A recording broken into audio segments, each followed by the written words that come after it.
তোমরা কি এই দুটো শব্দের মধ্যে পার্থক্য জানো?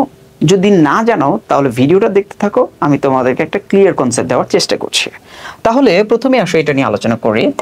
কাউন্সিল, এটাও কি কাউন্সিল, দুইটার উচ্চারণ কিন্তু সেম, কাউন্সিল কাউন্সিল। ওকে, এইটার বাংলা হচ্ছে পরিষদ, কি বলতো? পরিষদ।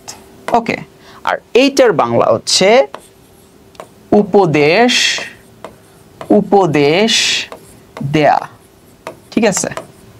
ওকে, এই কাউন্সিল শব্দটা ব্যবহৃত হয় নাউন হিসেবে, আর এইটা ব্যবহৃত হয় ভার্ব হিসেবে। উদাহরণ দিলে তোমাদের জন্য বিষয়টা ক্লিয়ার হয়ে যাবে। যেমন আমি একটা উদাহরণ দিলাম, দ্য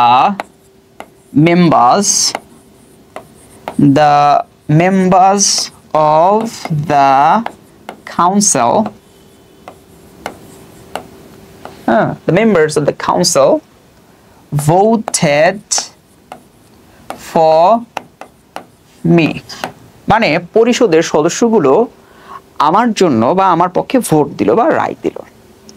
যদি আমরা ওইটা ব্যবহার করি এভাবে, খেয়াল করো যে my teacher always counsels me, মানে আমাকে সবসময় কি করে? উপদেশ দেয়। আশা করি তোমরা দুইটা শব্দের মধ্যে পার্থক্য বুঝতে পেরেছো। দেখা হবে নেক্সট ভিডিওতে। টিল দেন আল্লাহ হাফেজ, বাই বাই।